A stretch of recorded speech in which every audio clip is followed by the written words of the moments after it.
La série de conversations Footprint présente des discussions et des points de vue d'anciens dirigeants du monde professionnel et commercial.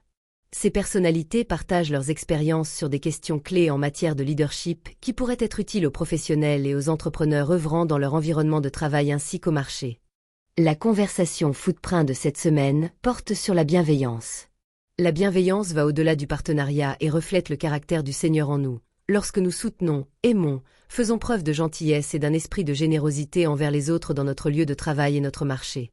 Sur recommandation appuyée du roi David, nous avons l'honneur d'accueillir son ami, le prince Jonathan, qui a démontré une bienveillance allant au-delà du simple partenariat dans leur relation. Accueillons le prince Jonathan dans Footprint Conversation. Mes salutations à l'ensemble de votre auditoire. C'est un plaisir de pouvoir rendre ce service à mon précieux ami, le roi David. Je suis aussi heureux d'être la voix de la bienveillance, aujourd'hui devenue chose rare dans notre lieu de travail.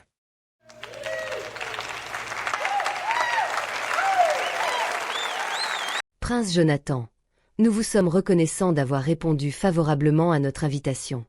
Vous êtes l'une des rares personnes à avoir mis en pratique ce que le Seigneur nous a enseigné en tant que croyants, aime ton prochain comme toi-même. Dans 1 Samuel 18, il est dit que vous avez dépassé le cadre du partenariat avec le roi David en l'aimant comme vous-même.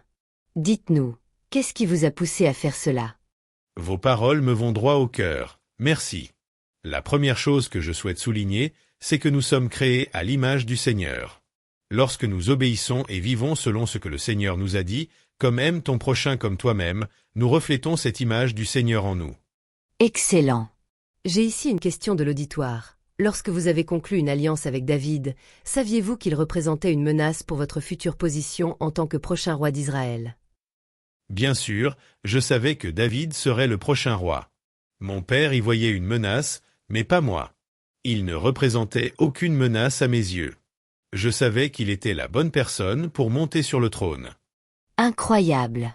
Le monde du travail est très compétitif. Certains vont jusqu'à tuer, et d'autres emploient toutes sortes de moyens malveillants pour obtenir un poste. Mais vous avez volontairement renoncé à une position qui vous revenait de droit, au profit de votre concurrent.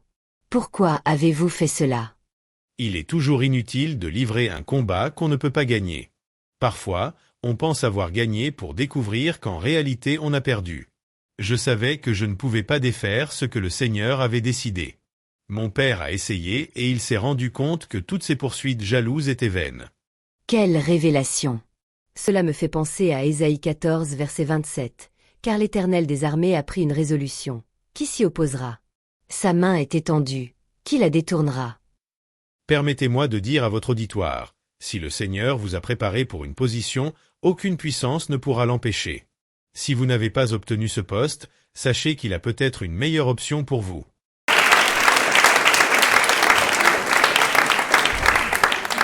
C'est vraiment édifiant. Prince Jonathan. Je comprends maintenant pourquoi vous vous êtes rendu vulnérable en ôtant votre robe, votre épée, votre arc et votre ceinture pour les donner à David, qui était censé être votre concurrent. Oui, parce que je ne voulais pas livrer un combat que je ne pouvais pas gagner. Et laissez-moi dire à votre auditoire, si le Seigneur a décidé de placer cette personne dans ce poste, je parle de la personne que vous combattez, que vous détestez, que vous amoindrissez au travail pour l'empêcher d'avoir ce poste, alors vous vous retrouverez à combattre Dieu. Si cette personne s'est soumise à la volonté du Seigneur pour être utilisée dans votre milieu professionnel, vous connaîtrez sûrement les conséquences que mon père a subies. Vous ne pouvez pas changer ce que le Seigneur a décidé.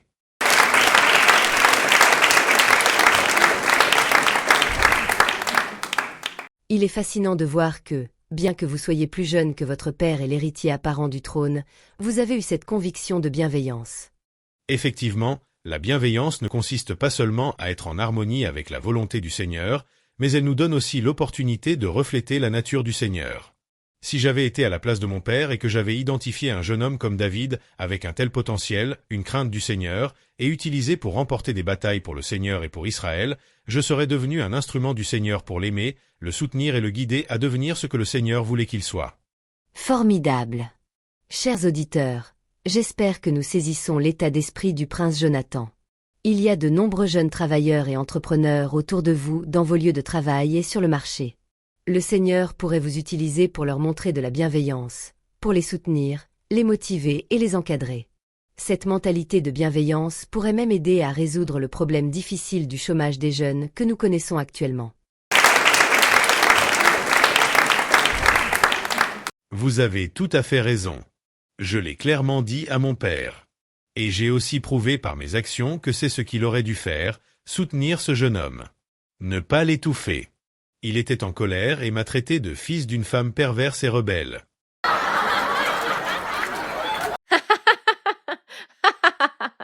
Pourquoi a-t-il inclus votre mère dans les insultes? Parce qu'il était furieux. J'ai aussi compris que c'était un grand privilège que le Seigneur m'ait donné cette mentalité et ce cœur de bienveillance. Donc, considérez-vous comme privilégié et béni si vous comprenez et appliquez cet esprit de bienveillance dans votre lieu de travail et sur le marché. Comme mon père l'a montré, tout le monde n'a pas le privilège d'avoir cette conviction de bienveillance. Sans aucun doute. Je réalise que la bienveillance englobe la plupart des fruits de l'esprit tels que l'amour, la bonté, la bienveillance, la fidélité et la douceur. Imaginez l'impact que nous pourrions avoir dans notre lieu de travail si nous démontrons ces caractéristiques du Seigneur en tant que travailleurs et hommes-femmes d'affaires du Seigneur.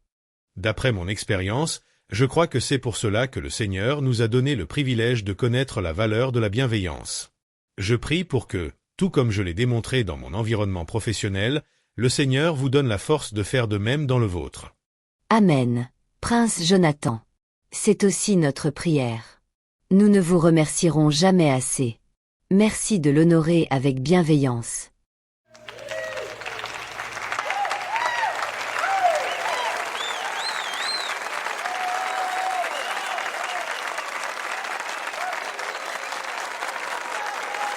Si la série de conversations Footprint a été une bénédiction pour vous, veuillez la transmettre à d'autres personnes pour qu'elle soit une bénédiction pour d'autres.